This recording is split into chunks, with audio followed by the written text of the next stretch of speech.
भागवत जी को अपने मस्तक पर लेकर नाचने लगे, कूदने लगे, कहने लगे कि भागवत के अलावा दूसरा कुछ भी नहीं है। शौनक महाराज पूछने लगे कि महाराज आप कहते हैं सिर्फ 7 दिन कथा सुनना, 7 दिन में कहते कैसे कथा पूरी होती है? बोले अभी तो आपने बोला कि कथा तो समुद्र के समान है और 7 दिन में आपको सुनाना भी है, तो ये कैसे संभव होता है? बोले कि कथा की 2 पद्धति है, एक व्यास है और एक समास है।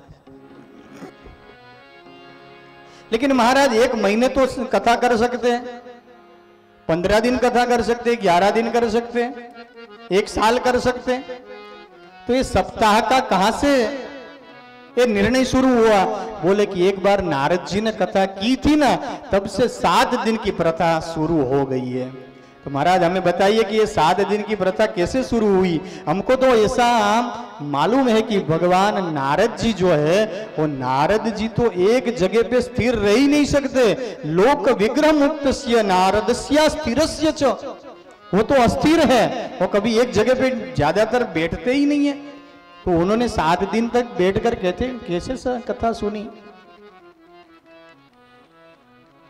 तो यहां भी रहस्य है कि नारदस्य स्थिरस्य च, नारद जी अस्थिर है, लेकिन अस्थिर कैसे? तो गीता जी कहती है कि अक्षराणाम कारोस्मि द्वंद्व समासिकस्य च। भगवान की विभूति योग में कहा कि अ तो मेरा स्वरूप है और अ में जो स्थिर है वो नारद जी है, वो अस्थिर नहीं है, अ में स्थिर है। भगवान में ही स्थिर रहते हो, नारायण नारायण के अलावा दूसरा कुछ करते ही नहीं है।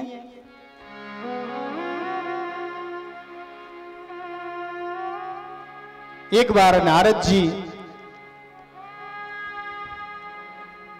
बद्री विशाल में सनद कुमारों के सामने मिले और तभी उनको निस्तेज देखा। सनद कुमारों ने पूछा कि भैया आप इतने बेचैन क्यों हो?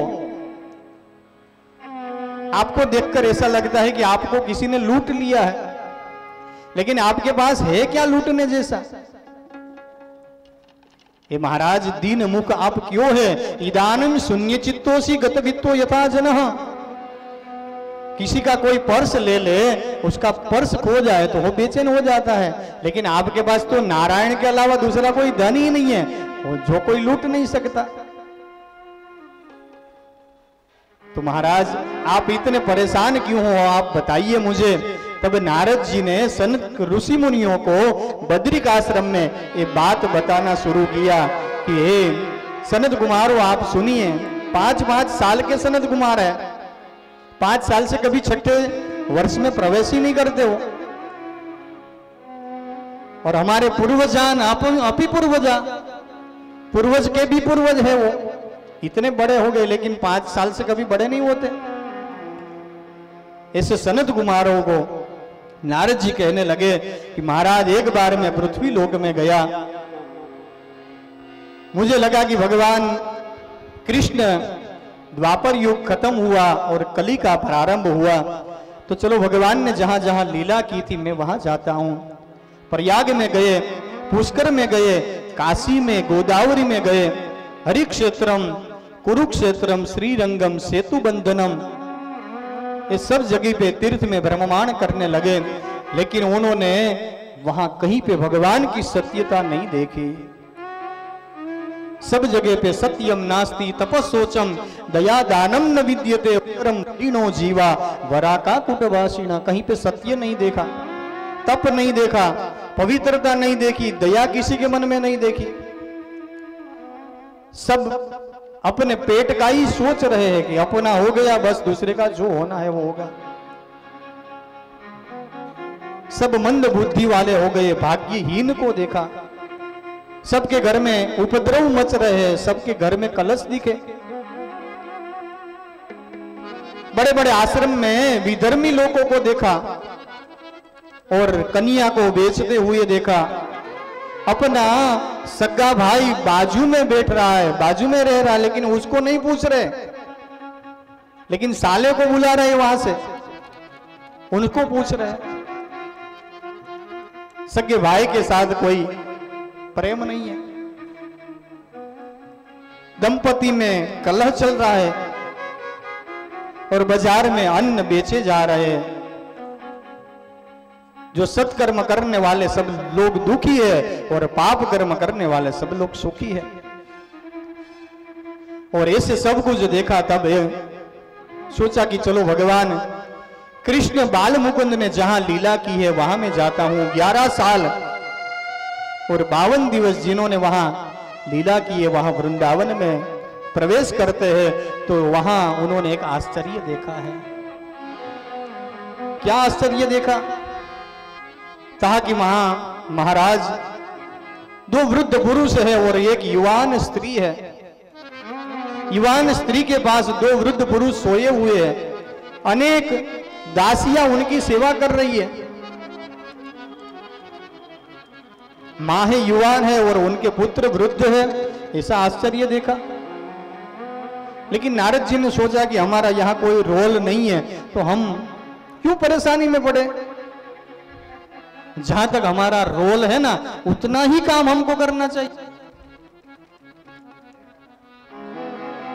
नारद जी ने उस तरफ देखा नहीं, वो आगे बढ़ने लगे और तभी उस युवती ने उनको देख लिया और कहा, वो साधु क्षणं तिष्ठ न चिंता अपि नाशय दर्शनं तव लोकस्य सर्वथा गहरं परम। भो साधु क्षणं तिष्ठ, महाराज एक क्षण के लिए आप रुकिए ना। एक क्षण के लिए क्यों कहा, सोचिए उसके ऊपर। हमारे यहां कहा गया कि संतों का क्षण है ना वो उसका बहुत कीमत है, कीमती है वो, और संसारी का कौन है वो कीमती है। संसारी का कण कभी बिगाड़ना नहीं चाहिए और संतों का क्षण कभी बिगाड़ना नहीं चाहिए। इसलिए यहां युवती ने कहा कि भो साधु क्षणम तिष्ठ, एक क्षण के लिए आप रुक जाइए, क्योंकि आपके दर्शन भी हो जाए ना तो सर्वथा गहरम परम, एक दर्शन मात्र से सभी हमारे पाप है ना, अज्ञान के पाप वो सर्वथा मिट जाते हैं।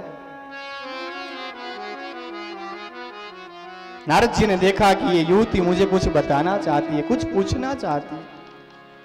आगे जाने का छोड़कर उनके पास गए, क्योंकि एक संत है और संत का स्वभाव मां की गोद के जैसा होता है।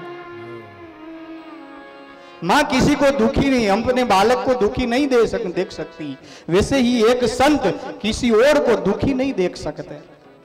तुरंत उनके पास गए और कहा कि देवी आप कौन हो, ये 2 पुरुष है वो कौन है, आपकी ये दासियां सब सेवा कर रही है वो कौन है। तब कहा कि महाराज अहम भक्ति रीति ख्याता इमो में तनयो मतो ज्ञान वैराग्य नामानो काल योगे नजर जरो।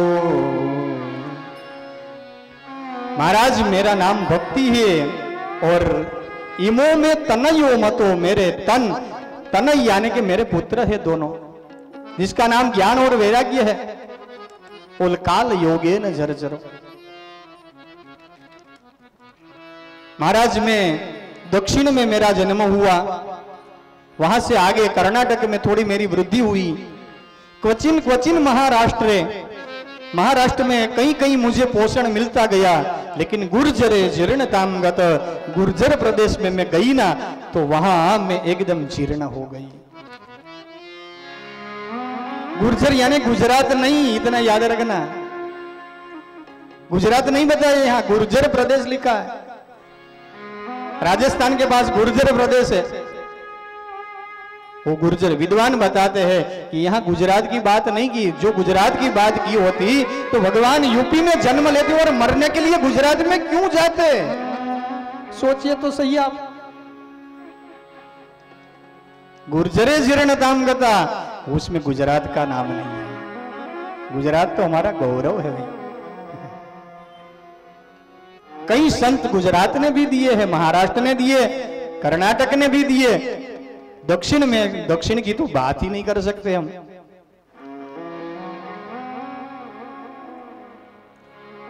और गुजरात में तो हमारे जलाराम बापा हो गए, उसको हम कैसे भूल सकते हैं भैया। इस जलाराम बापा की कृपा से तो हमको और आपको ये कथा सुनने का मौका मिला है, उन्हीं की कृपा है। हमारे यजमान जलाराम बापा को बहुत मानते हैं। और संत ऐसे ही नहीं बनते मेरे भाई बहन। संत बनने के लिए उनको कुछ ना कुछ चुकाना पड़ता है। संत ने संतपणा નથી મફતમાં મળતા, એના મૂળ ચૂકવવા પડતા। खुद की पत्नी को जिसने दे दिया, उससे ज्यादा क्या हो सकता है मेरे भाई बहन।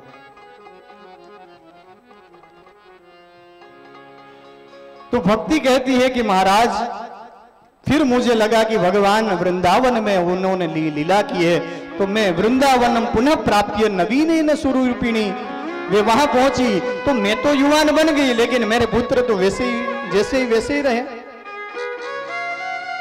तो महाराज ये क्या है।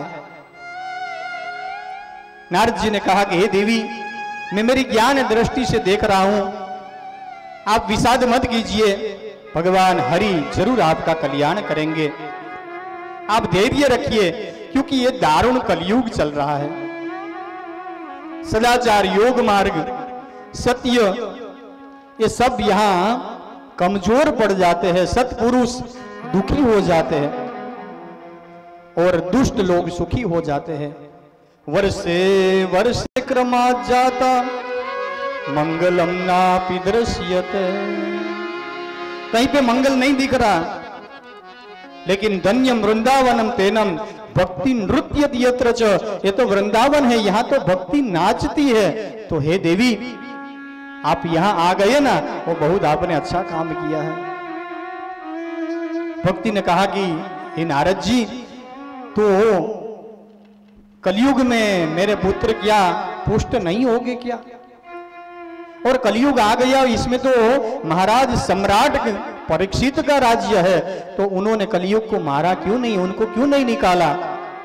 बोले कि देवी सुनिए, परीक्षित महाराज के शरण में एक बार कलयुग आया, तब कलयुग ने महाराज के पांव पकड़ लिए और क्षमा वीरस्य भूषणम, जो वीर के चरणों में जो नतमस्तक हो जाता है, वीर उसको कभी मारते नहीं है। लेकिन महाराज उसमें कितने दुष्कर्म है वो तो देखिए आप। लेकिन नारद जी ने कहा कि हे देवी, इसमें कितने भी दुष्कर्म हो, लेकिन उसमें एक बड़ा अच्छा गुण भी है, इसलिए उनको रखा गया है। बोले कि कौन सा गुण है। यत् फलम नास्ति तपसा न योगे न समाधिना, तत्फलम लभते सम्यक कलोके सब कीर्तना। सतयुग में आपको ध्यान में बैठना पड़ेगा,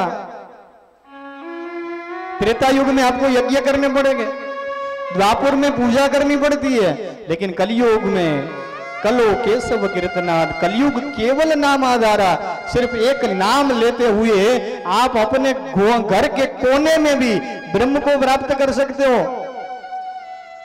ऐसे कई भक्त हमारे हो गए, वो कहीं पे बाहर नहीं निकले थे, अपने घर में बैठे हुए भगवान को प्राप्त कर लिया उन्होंने। पुंडरीक ने अपने माता पिता की सेवा करते हुए भगवान को प्राप्त कर लिया। भगवान दूर नहीं है, कलयुग का प्रभाव है। लेकिन इस कलयुग का प्रभाव जिस लोगों को लग जाता है ना, उससे बचना है तो उनके लिए ज्यादा नहीं है, सिर्फ 5 स्थान ही बताए गए। कल आएगी कथा उनकी, इसलिए आज विस्तार नहीं कर रहा। लेकिन उनका फल बड़ा अच्छा है। लेकिन एक क्षण के लिए भी लोग भगवान का नाम नहीं लेते हैं। या तो नाम लेते हैं तो किसी को दिखाने के लिए लेते हैं, लेकिन जीव अपना कल्याण करने के लिए एक क्षण के लिए भी भगवान का नाम ले लेना तो भगवान उसको मुक्ति दे दे।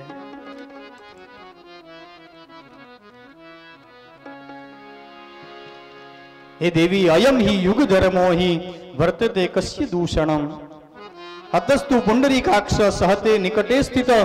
पुंडरीकाक्ष भगवान कलयुग के नजदीक होने के बावजूद भी ये सब सुख सह रहे हैं, तो हम क्या कर सकते उसके लिए। इतना सुनकर भक्ति रानी भक्ति देवी प्रसन्न हो गई, कहने लगी कि धन्य है महाराज आपने जिसको एक बार उपदेश दिया ना, वो ब्रह्म को प्राप्त किए बिना वापिस नहीं लौटा। प्रहलाद को आपने, कयाधु के पुत्र प्रहलाद को एक बार ज्ञान दिया था, उन्होंने भगवान को प्राप्त कर लिया। द्रुत को भगवान की प्राप्ति हो गई। ऐसे हे ब्रह्मपुत्रम नतास्मि, आपको मैं नमस्कार करती हूं। नारद जी ने कहा कि हे देवी, आप खेद मत कीजिए, भगवान कृष्ण कहीं पे नहीं गए। एक बार भगवान कृष्ण थे, तब आप उनके पास जाकर वंदन किया और कहने लगे कि हे प्रभु, मैं आपकी क्या सेवा कर सकती हूं। तब भगवान ने कहा कि हे देवी, मेरे जो जो भक्त हैं ना, उनके हृदय में जाकर आप उनको भक्ति का दान दीजिए। तब भगवान का वचन सुनकर आपने ऐसा किया था। भक्ति एक ही ऐसी है कि जो मुक्ति देने वाली है। भक्ति ने नारद जी की बात सुनी और कहा कि नारद जी, अब मैं आपके हृदय को छोड़कर कभी भी नहीं जाऊंगी, मैं आपके हृदय में हर हमेशा रहती रहूं, वसूंगी मैं। और लेकिन नारद जी, आप ऐसा कीजिए कि मैं तो युवान बन गई हूं, मेरे पुत्र है, वो भी उठकर कुछ कर्म करे, ऐसा कुछ कीजिए। तब नारद जी उठे, उसने कहा उसमें क्या बात है, चलो ना उसको अभी जगा देता हूं मैं। उसके कान में वेद वेदांत के घोष किए हैं, उपनिषद के पाठ किए और गीता पाठेर मुहुर मुहुर गीता जी का बारंबार पाठ किया। लेकिन ज्ञान और वैराग्य जागते तो है, लेकिन थोड़ी देर के बाद फिर से सो जाते हैं। नारद जी परेशान हो गए कि अब मैं क्या करूं।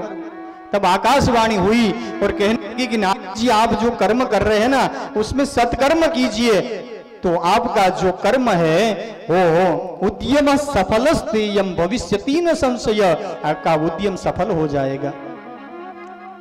नारद जी ने सोचा कि ये मैं सत्कर्म तो कर रहा था, अभी उपनिषद का पाठ, वेद का पाठ कर रहा था, वो सत्कर्म नहीं है क्या।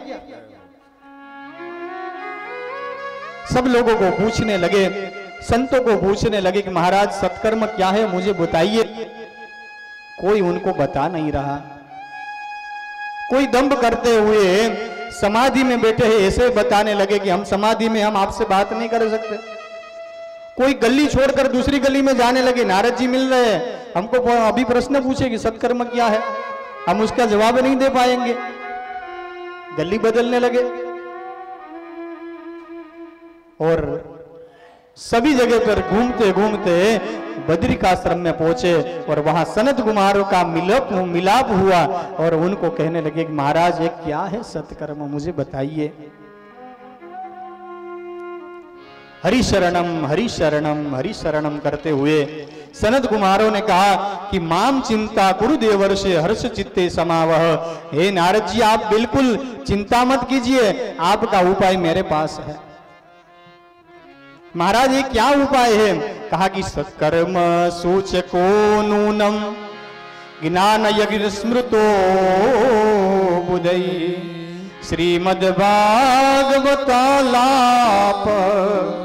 सतु गीत सुखादिभी। नारद जी, आपको सत्कर्म का सूचन किया ना, वो सत्कर्म दूसरा कोई नहीं, वो श्रीमद् भागवत है, वही सत्कर्म है। महाराज ये कैसे हो सकता है? मैंने तो जिस वृक्ष के फल का नाम है भागवत, शास्त्र में कहा कि निगम कल्पतरो गलितम फलम, जो वेद रूपी वृक्ष है और वो वृक्ष में पका पकाया फल है वो भागवत है। तो मैं तो वृक्ष उनको सुना दिया, तो वृक्ष से वो जगे नहीं तो ये फल से कैसे जगेंगे? तब यहां दो दृष्टांत बताए गए और कहा महाराज आप सुनिए, दूध में ही घी है ना, घी तो दूध में ही है, लेकिन कोई आपको मिठाई बनानी है तो उसमें दूध डाल देंगे तो मिठाई बन जाएगी क्या? उसमें घी की जरूरत जहां है उसमें तो घी लगेगा। वैसे तो है दूध में घी, लेकिन उसकी प्रोसीजर करनी पड़ती है। दूध को छाछ डालकर उसका दही बनाया जाता है, दही में से फिर मक्खन बनता है और मक्खन को गर्म करने से फिर घी बनता है और उससे मिठाई बनती है। जो काम घी कर सकता है वो दूध नहीं कर सकता। और दूसरा दृष्टांत दिया कि एक गन्ना है, गन्ने के रस में से ही साकर बनती है, लेकिन गन्ने का रस जो काम नहीं कर सकता वो काम साकर कर सकती है। इसलिए महाराज ये वृक्ष है, वृक्ष के पान चबाने से आपको मीठा नहीं लगेगा, ये फल चबाने से आपको मीठा लगेगा। दो दृष्टांत से नारद जी को याद दिला दिया कि महाराज आपने तो दिया है, ये आप भूल गए। नारायण ने ब्रह्मा जी को दिया, ब्रह्मा जी ने नारद जी को दिया, नारद जी ने व्यास जी को दिया। ये शिष्य प्रशिष्य शाखा से तो ये फल मिला है। नारद जी आपने तो व्यास जी को दिया और आप ही भूल गए। महाराज मैं क्या करूं, मैं इतनी चिंता में आ गया इसीलिए भूल गया। लेकिन आप जल्दी से करो। आप क्या करेंगे? बोले कि चलो हरिद्वार के आगे आनंद नाम का तट है, वहीं जाकर कथा करते हैं। सनत कुमारों को वक्ता बनाया और कथा शुरू की, और जैसे कथा शुरू की अनेक लोग को निमंत्रण पत्रिका बांटी गई और सब लोग कथा सुनने के लिए आ गए। भृगुर, वशिष्ठ, च्यवन, गौतम, मेधातिथि, देवल रातो, राम, परशुराम सब लोग कथा सुनने के लिए आ गए। और जो लोग नहीं आते थे ना उनको भृगु ऋषि सबको समझा बुझा कर लाने लगे कि चलो यहाँ कथा शुरू है। वेद और पुराण, मंत्र और उपनिषद और मूर्तिमंत स्वरूप बना करके आने लगे। गंगा आदि नदी आ गई, पुष्कर आदि तीर्थ आ गए, देव और दानवों सब लोग आ गए। और तभी कोई जय शब्द बोलता है, कोई नमः शब्द बोलता है। वैसे भगवान की कथा की सनत कुमार उनके महात्म्य सुनाने लगे। सदा सेविया भगवान उनके हृदय में आकर बैठ गए और कहा कि महाराज ये भागवत ऐसा ग्रंथ है कि एक अश्वमेध यज्ञ का पुण्य आपको भागवत सुनने से मिलता है। भागवत सुनना चाहिए, उनका पाठ करना चाहिए, ऐसा शास्त्र है। लोगों को कहा था कि लोगों ने कहा कि महाराज हमारे पास मरने का भी वक्त नहीं है, हम भागवत का पाठ कैसे करें? अरे आपके पास टाइम नहीं है तो एक मंत्र जो है ना वो अनुष्टुप छंद का, ज्यादातर मंत्र अनुष्टुप छंद में है। अनुष्टुप छंद में एक जो पाद रहता है ना उसमें 8 अक्षर रहते हैं। 8 दूने 16, 16 दूने 32, 32 अक्षर का एक श्लोक या मंत्र होता है। तो ये 32 आप ना बोल पाओ तो ठीक है, आप 16 का पाठ करो ना। दिन में एक बार 16 शब्द बोल लो, फिर ग्रंथ को रख दो। महाराज उतना भी कहाँ टाइम है? बोले तो 16 नहीं बोल सकते, 8 अक्षर तो बोल सकते हैं ना। 8 अक्षर बोलो तो भी आपका कल्याण हो जाएगा, ऐसा ये शास्त्र है। श्लोकार्धम श्लोकपादम वा पठेद भागवतम च यः नित्यं पुण्यमवाप्नोति राजसूयाश्वमेध गयो। राजसू यज्ञ और अश्वमेध यज्ञ का फल आपको इतना बोलने से ही प्राप्त हो सकता है, ऐसा ये शास्त्र है। जिसने कभी इस शास्त्र को नहीं पढ़ा, इसका शास्त्र नहीं लिया ना, उन्होंने सिर्फ अपनी मां को दुख देने के लिए जन्म हुआ। जनी दुख भाजाहा ऐसा लिखा है। मां को सिर्फ प्रसव की पीड़ा देने के लिए ही उनका जन्म हुआ। जिन्होंने कथा नहीं सुनी भगवान की, धिक्कार है उनको। जन्म पशु और उनमें कुछ फर्क नहीं है। पशु भी सब कुछ कर्म करते हैं और ये मनुष्य भी कर्म करते हैं, तो मनुष्य में और पशु में फर्क क्या रह जाता है? तो महाराज भगवान की कथा ऐसी है, ये सुनना चाहिए। शौनक महाराज भी बड़े प्रसन्न हो गए। सूत पुराणी महाराज को कथा कि महाराज ये कैसे हुआ, तो बोले कि उद्धव जी ने ये तेने यम वांग्मयी मूर्ति, ये शास्त्र जब दिया प्रत्यक्ष भगवान इसमें वस रहे हैं। और जैसे ही ये शास्त्र की कथा शुरू हुई और उसी में सब लोग कथा सुनते थे, तब एक आश्चर्य हुआ और देखा नैवं नगाद श्रवणो रुधिर में प्रकाश्यमान सभाया। एवं नगाद श्रवणो रुधिर में प्रकाश्यमान सभाया। आश्चर्यमेकं समभूतदानि तदुच्यते संश्रुतशौनकर्वम्।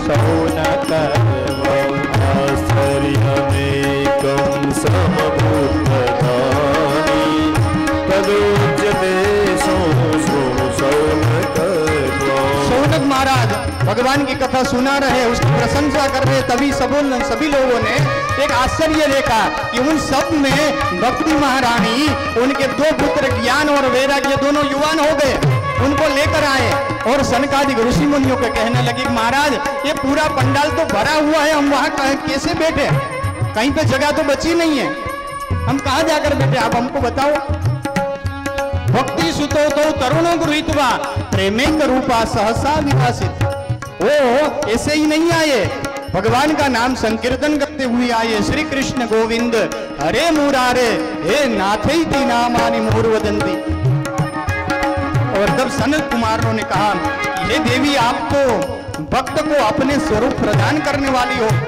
गोविंद स्वरूप करती प्रेरणे का रूपी भव रोग हंत्री, सबके अज्ञान रूपी भव के रोग है ना, उसको हर लीजिए और अपने जो भक्त है ना भगवान के, उनके हृदय में जाकर बैठ जाइए ना, यहाँ भले ना जगह ना हो। और तुरंत ही भक्ति महारानी वहां जाकर बैठ गई और सनकादि की आज्ञा मिली और वहां जाकर बैठ गई और सभी धर्मों को छोड़कर भगवान के भक्ति भी भगवान का जहां संकीर्तन हो रहा है वहां आकर बैठ जाती है। सूत पुराणी महाराज नैमिषारण्य में 88,000 ऋषि मुनियों के सामने कथा सुना रहे हैं और उसी कथा के बीच में एक दूसरी कथा शुरू हुई। भक्ति और ज्ञान वैराग्य के साथ उनको तृप्त करने के लिए, उनको पुष्ट करने के लिए सनत कुमारों ने नारद जी को आनंद तट पर कथा सुना रहे हैं। दूसरी कथा शुरू हुई है और जब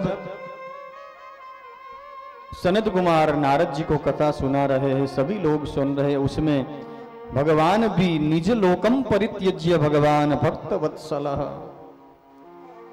भगवान अपना धाम को छोड़कर जहां कथा चल रही थी वहां पर पधारे हैं। वनमाली घनश्याम पीतावास मनोहर कांचिन कल्ला परुचिरोल लसन मुकुट कुंडल। भगवान का इतना दिव्य स्वरूप है।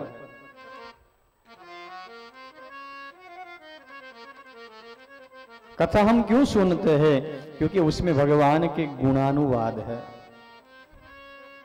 भगवान का गुण का वर्णन है, भगवान के रूप का वर्णन है, भगवान के नाम का वर्णन है। और यही सुनने वाली चीज है। भगवान को जो प्रेम करना है तो उसका परिचय हमको रूप से मिलता है, गुण से मिलता है, उनके स्वरूप से मिलता है। ऐसे भगवान सबके बीच में आ गए और परमात्मा ने, सब लोगों ने जय जयकार किया है। पुष्प की वृष्टि हुई, अबील गुलाल की वृष्टि होने लगी है। जो लोग वहां पर बैठे थे वो सब अपने शरीर का भान भी भूल गए हैं। सनत कुमार कहने लगे जो कोई भगवान की कथा सुनता है ना, वो कितना भी बड़ा पापी हो, उन सभी को पाप में से मुक्त करने वाली ये भगवान की कथा है। उनका अलौकिक महिमा बताया गया। जो मूढ़ है, सठ है, वो सभी पवित्र हो जाते हैं। भगवान का नाम तो इतना पवित्र है कि जो हमने स्नान भी नहीं किया ना, तो भी हम नाम जप कर सकते हैं। पवित्र नहीं है तो भी हम नाम जप कर सकते हैं, क्योंकि विष्णु सहस्त्र में बताया गया है, पवित्राणाम पवित्रम यो मंगलानाम च मंगलम। अपवित्र को भी पवित्र करने वाला भगवान का नाम है, तो भगवान का नाम हम ले सकते हैं। हमको मालूम नहीं है कि कब इस देह में से, इस शरीर में से प्राण कब चले जाएंगे, तो हम सोचते रहेंगे कि हम पवित्र होकर फिर नाम लेंगे, तो हमको मालूम तो नहीं है हम कब पवित्र स्थिति में हम जाएंगे कि अपवित्र स्थिति में जाएंगे। इसलिए जब भी मौका मिल जाए तब भगवान का नाम स्मरण करते रहना चाहिए। काम करते समय भी भगवान का नाम ले सकते हैं। इसलिए कहा है ना कि हाथों से कर घर के काम, मुख से बोलो सीताराम। हाथों से घर का काम, मुख से बोलो सीताराम। रघुपति राघव राजा राम, पतित पावन सीताराम। रघुपति राघव राजा राम, पतित पावन सीताराम। रात्र निद्रा दिवस काम, यार भज सो सीताराम। रात निद्रा दिवस काम, यार भज सो सीताराम। राघव राजा राम, पतित पावन सीताराम। रघुपति राघव राजा राम, पतित पावन सीताराम। इस भगवान का नाम कभी भी हम ले सकते हैं। ईश्वर अल्लाह तेरो नाम, सबको सन्मति दे भगवान। कौन सी सन्मति? हम जो जिसको सब अलग अलग मान रहे हैं ना, वो कोई अलग नहीं है, वो सब एक ही है। वो सन्मति चाहिए हमको कि सभी में हम एक को ही देखें। तेरे नाम अनेक, तू एक ही है।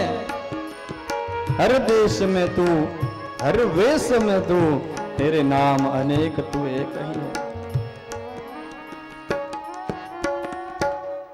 तो ऐसे परमात्मा को दूजा मत मानिए, वो ही सम्मति चाहिए, सन्मति चाहिए। राजस्थान में एक भूरीबाई नाम के एक संत हो गए और उनका नित्य कर्म ऐसा था कि वो हर रोज साधु संत के लिए भोजन पकाते थे। उसको पहले से मालूम पड़ जाता था कि आज इतने संत मेरे घर आने वाले हैं और इसीलिए उनके लिए उतने ही संत की रसोई बनती थी, उतना ही खाना बनता था। किसी का खाना बच जाए तो उनको पता चल जाता कि अभी कोई बाकी है, और वो उनका समय जब आता तब तक वो आ जाते थे।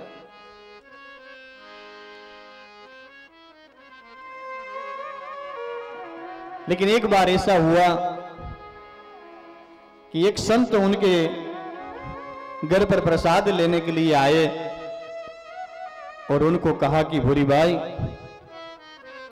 आप इतने साधु संत की सेवा तो कर रहे हैं, लेकिन आपको ऐसा नहीं लग रहा कि आपको ब्रह्म को नहीं मिलना है? आपको हे भूरी भाई, आपको मैं ब्रह्म का साक्षात्कार करवा दूं क्या? तभी भूरी बाई ने कहा कि हे महाराज, मैं भोली नहीं हूं। महाराज, दूजा है ही कहां? ये सब में तो परमात्मा है। सिया राम मई सब जग जानी, करहु प्रणाम जोरी जुग पानी। इस सब में तो परमात्मा है, तो दूजा है ही कहां? तो मैं किस ब्रह्म की प्राप्ति करूं?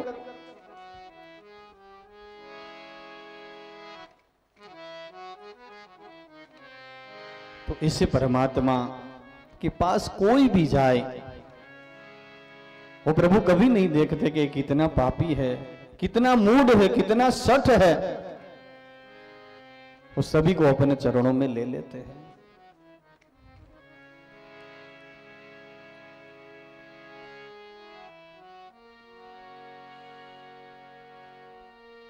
कितने भी राक्षस भगवान के पास गए तो उन सबको भगवान ने ऐसी मुक्ति दे दी है।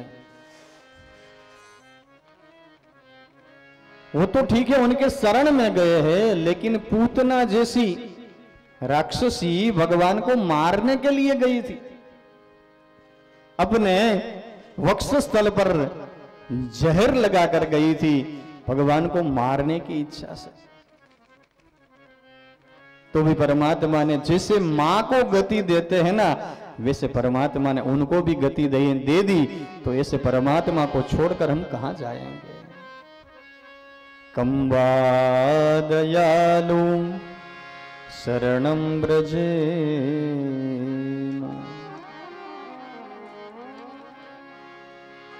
सनत कुमार नारद जी को कहते हैं कि नारद जी सुनिए, ये ऐसा मार्ग है जो नवीन मार्ग है। के विशुद्ध्यन्ति वदन्तु मह्यं सप्ताह यज्ञेन कथामयेन कृपालुभिर्लोकहितं विचार्य प्रकाशितः कोऽपि नवीन मार्ग। ये व्यास जी ने ऐसा प्रकाशित किया है, ये नवीन मार्ग है। हे महाराज, कितना भी दिन बीत जाए, कितना भी पुराना हो जाए, तो भी ये नवीन है। आप सबको पता होगा कि हम कितनी बार कथा सुनते हैं। कथा तो एक ही है, उसमें तो कोई अलग है नहीं, लेकिन हर बार हर व्यक्ति से हम सुनते हैं तो कथा अलग दिखाई देती है। इसलिए इनको नवीन मार्ग बताया है।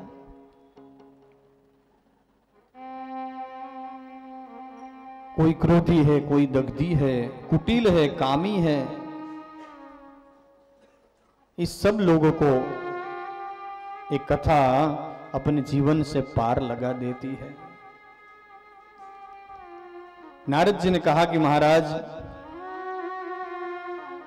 आप जो बता रहे हैं कि इतने पापी लोगों को भी मुक्त कराने वाली ये कथा है,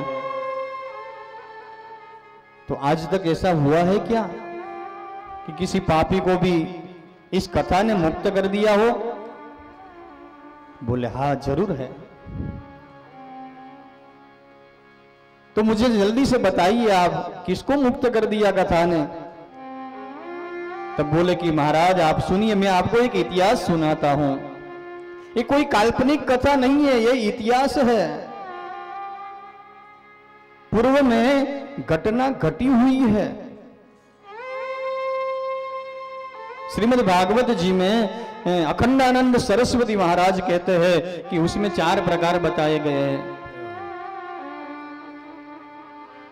श्रीमद् भागवत में घटनात्मक विभाग है, जो घटना घटी हुई है उसी का प्रकार एक भागवत में कथा में है। एक स्तुत्यात्मक विभाग है जिसमें भक्तों के स्तुति का प्रकार है। एक गीतात्मक विभाग है। श्रीमद् भागवत में 5 प्रकार के गीत है। वेणु गीत है, युगल गीत है, गोपी गीत है, महिषी गीत है, भ्रमर गीत है। तो ये पूर्व में घटी हुई घटना है, इसलिए इनको इतिहास बताया है। अत्र ते कीर्तयिष्यामि इतिहासम पुरातनम। महाराज जल्दी से बताइए क्या है। तब कहा तुंगभद्रा तटे पूर्वम अभूत पत्तनमोत्तमम्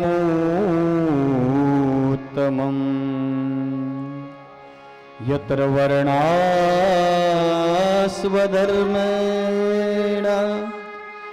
सत्य सत्कर्म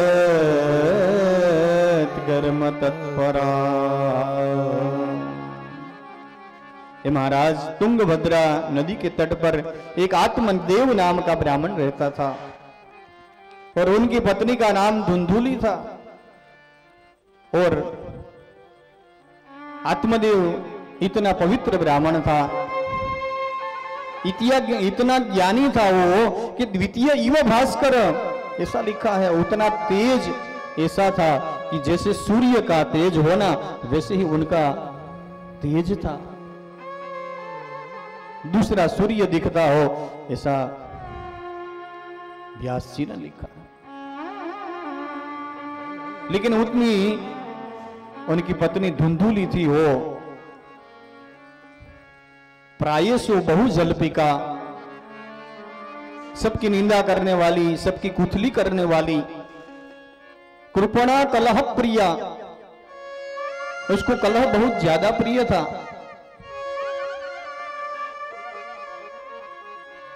तो भी दोनों का दाम्पत्य जीवन चल रहा था।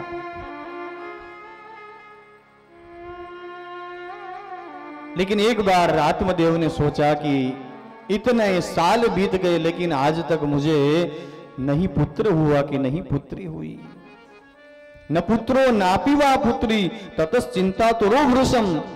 और इतने चिंतित हो गए, चिंतित होकर अपने घर में से निकल गए और जंगल की ओर चलने लगे हैं। सोचा कि अब मुझे घर में नहीं रहना है, किसके साथ में रहूं। और तभी मध्याह्न का समय हुआ, प्यास लगी है। एक कुआं देखा, वहां पानी पीने के लिए जा रहे। लेकिन तभी विचार आया कि इसमें पानी में पीऊं उससे ज्यादा है कि मैं इसमें पड़कर मृत्यु का स्वीकार कर लूं। और तभी वहां जिसे पढ़ने ही वाले थे तभी वहां से एक यति सन्यासी निकले। उन्होंने हाथ पकड़ लिया, भैया क्या कर रहे हो आप? इतना अमूल्य ये जन्म मिला है आपको मनुष्य का और आप मरने जा रहे हो, ये तो ठीक बात नहीं है। तभी आत्मदेव रोने लगा है। यति ने पूछा कि महाराज आप क्यों रो रहे हो? दिखने में तो आप ब्राह्मण दिख रहे हो और ब्राह्मण होकर आप रो रहे हो। तभी कहा कि महाराज मैं क्या बताऊं आपको, मेरे घर में सब कुछ है लेकिन पुत्र या पुत्री कुछ भी बच्चे नहीं है। और ये जीवन भी धिक्कार है जिसमें कि हमारे यहां संतान नहीं है।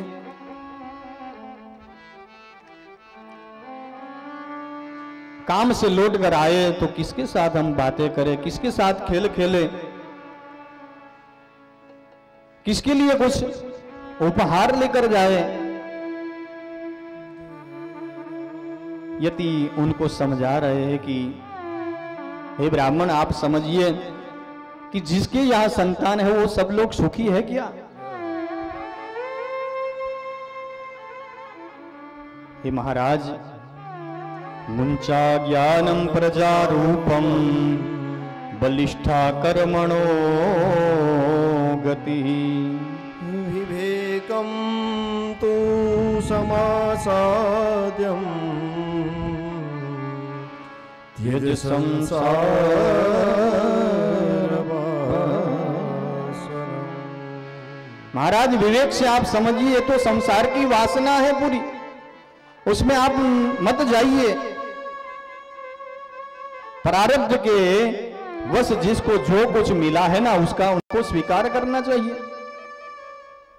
भगवान ने बालक दिए हैं तो उनके साथ मौज मस्ती से रहिए, और नहीं दिया है तो उसमें भी आपका कुछ भला होगा। आप अच्छे से सत्संग कर पाएंगे, भगवान का भजन कर पाएंगे, उसमें कोई खलेल नहीं पहुंचाने वाला। इसलिए भगवान ने आपके लिए परिस्थिति का निर्माण किया है, तो इसमें भी आप भगवान की कृपा ही समझिए।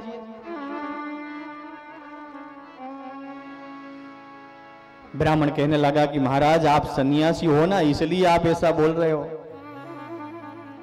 लेकिन संसारी का ये दुख है, उसको आप सन्यासी नहीं समझ पाओगे। आपको क्या पता कि बच्चे क्या होते हैं, परिवार क्या होता है।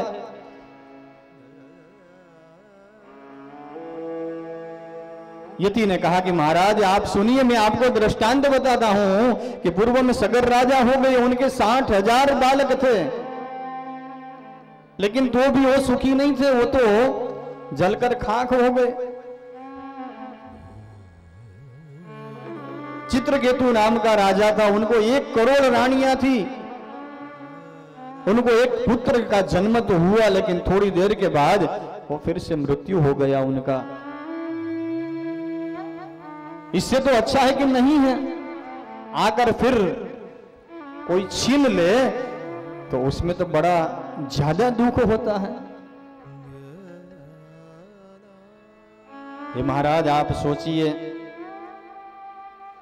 कितना समझाया लेकिन आत्मदेव को समझ में नहीं आ रहा है।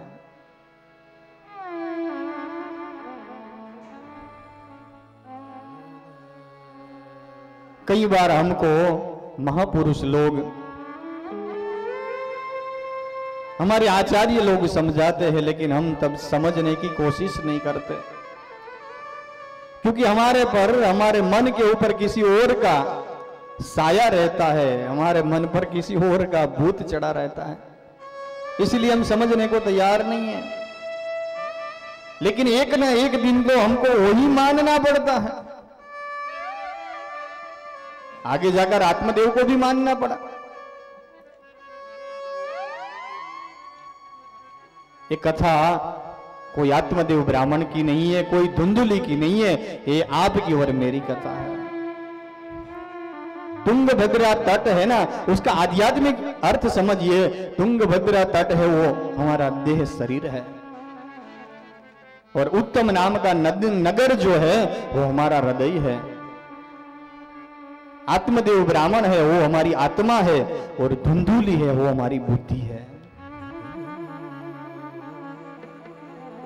आत्मा को ये सब कुछ कितना भी बताओ आप, आत्मा को ये सब अच्छा नहीं लगता, लेकिन हमारी बुद्धि और मन को सब कुछ अच्छा लगता है। इतना अच्छा लगता है कि हम उन सब में हमारा हित ही इच्छते हैं, हमारा अच्छा ही देखते हैं, लेकिन असल में वो हमारा अच्छा नहीं है। हमारा अच्छा तो केवल परमात्मा को प्रेम करना, वो ही हमारे लिए अच्छा है।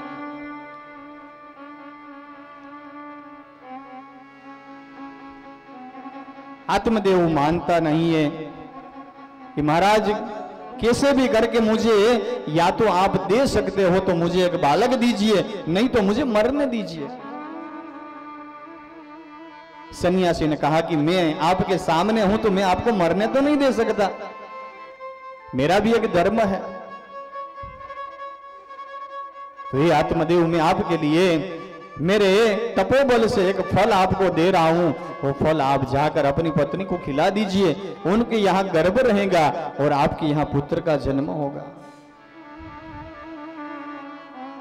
आत्मदेव बड़ा प्रसन्न हो गया और फल लेकर अपने घर के ओर चला है। बड़े प्रसन्न चित्त से घर जाकर अपनी पत्नी धुंधुलू की कहा कि देखो, हमने एक सन्यासी को हमने ये फल दिया है और ये फल आप खा जाओ, आपको बच्चा बालक की प्राप्ति होगी। लेकिन धुंधुली तो बुद्धि है ना, वो आत्मा की बात नहीं मानती। कहा ठीक है, मैं खा लूंगी। सन्यासी ने कहा कि उसको खिलाना, लेकिन आत्मदेव ने उनको दे दिया है, वहां से चले गए। वो अपने काम में व्यस्त हो गए और धुंधुली जब सोच रही थी कि मैं क्या करूं, इसमें लिखा है कि धुंधुली ने सोचा कि मैं फल तो खा लूं, लेकिन ऐसा हो कि हमारे गांव में आग लग जाए, सब लोग भागकर चलते बने और मेरे शरीर में इतना वजन बढ़ जाए, मैं दौड़ ना पाऊं और मैं जलकर खाक हो जाऊं, तो ऐसे कुतर्क करने लगी है। मैं सगर्भा अवस्था में आ जाऊं और तब काम करने के लिए ननन को बुलाना पड़े और ननन मेरे घर में सब कुछ साफ करके चली जाए, तो ऐसे कुतर्क इसमें लिखे हैं। और तभी उनकी एक सखी मनोरूपा वहां पर आती है और कहती है कि बेन, आप क्यों चिंता में लग रही हो? तब कहा, देखो ना, ये मेरे स्वामी एक फल लाए हैं किसी सन्यासी के हाथ से, क्या पता इसका क्या फल है।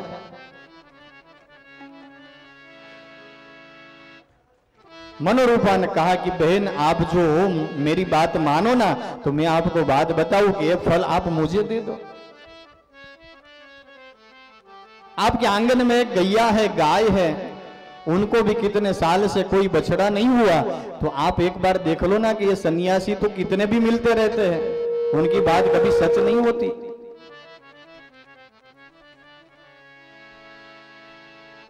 हमको देखना है तो फल उनको खिला दो तो पता चल जाए। और मेरे यहाँ कितने भी बालक है, लेकिन मेरे घर में कुछ खाने की चीज नहीं है, और आपके घर में खाने की चीज है तो आपके घर में कोई खाने वाला नहीं है। यही भगवान की एक रीत है, जो खा सकता है वो ले नहीं सकता, वो जो ले सकता है वो खा नहीं सकता। बड़े बड़े महलों में जो रहते हैं वो इतना ले सकते हैं, लेकिन डॉक्टर ने उसको मना कर दिया कि आपको डायबिटीज है, एक भी पीस आप नहीं खा सकते मिठाई का। अरे खाने का तो दूर, उसको देखना भी आपके लिए अच्छा नहीं है। और एक गरीब है जो 1 किलो मिठाई खा सकता है, लेकिन वो ले नहीं सकता।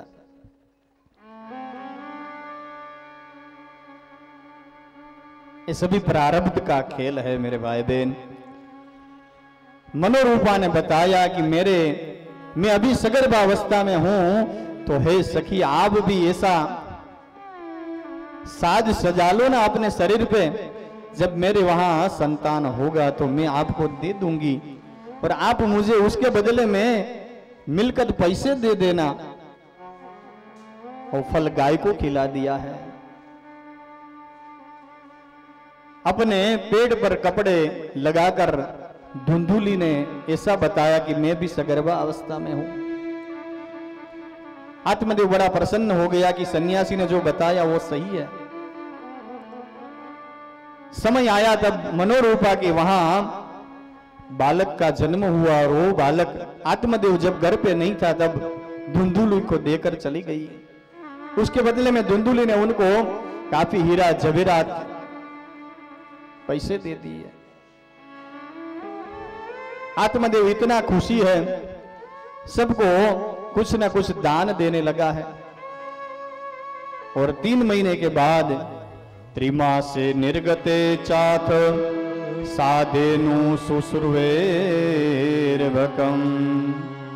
सर्वांग सुंदरम दिव्यम निर्मलम कनक प्रभम। उसके घर में तो बालक हो गया, लेकिन उसकी गाय को भी 3 महीने के बाद, नियम ऐसा है कि गाय को बछड़े का जन्म होता है, लेकिन वहां भी बालक का जन्म हुआ, क्योंकि ये सन्यासी का तप का फल था। लेकिन उनके कान जो है ना, वो कान गाय के जैसे थे, इसलिए उनका नाम गोकर्ण रखा गया है। दोनों के नामकरण संस्कार किए गए। धुंधुली का पुत्र, उसका नाम धुंधुकारी रखा।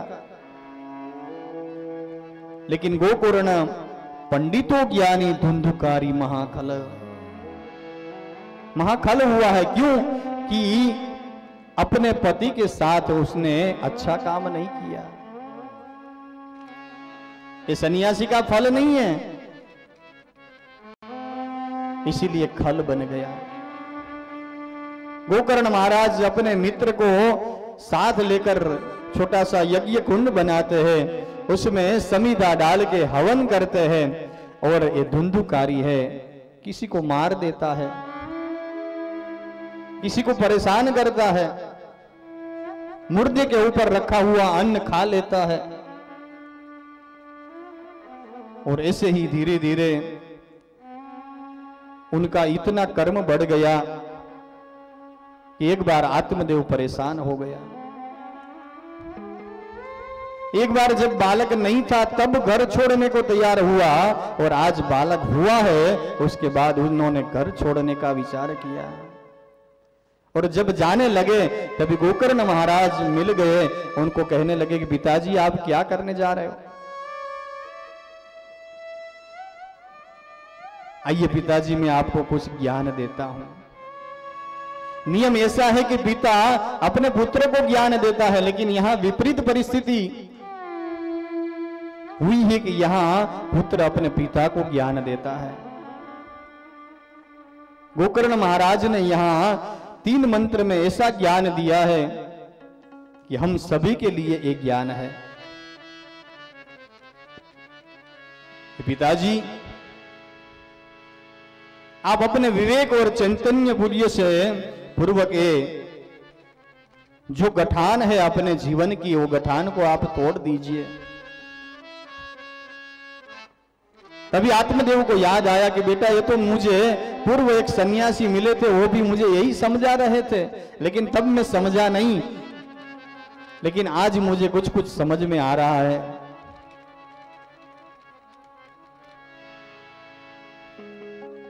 काफी बार हम तैयार तो हो जाते हैं करने के लिए, लेकिन ज्यादातर देर तक ये वैराग्य टिकता नहीं है।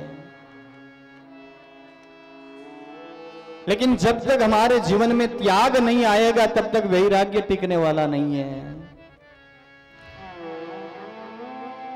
स्वामीनारायण संप्रदाय में एक निष्कुलानंद सरस्वती नाम के एक स्वामी जी हो गए, उन्होंने बड़ा अच्छा पद लिखा है।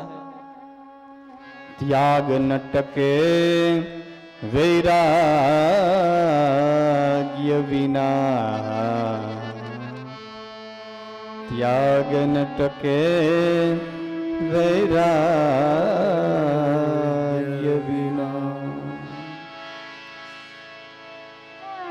जब तक हम सब कुछ छोड़ नहीं देते, मजा तो तभी आता है हमको जब छोड़ देते सब। अब देखो सुबह में हम स्नान कर कर तैयार हो जाते हैं, एक एक चीज हम मांगते रहते हैं, मेरे कपड़े कहाँ हैं, मेरे लिए चाय बनाई कि नहीं,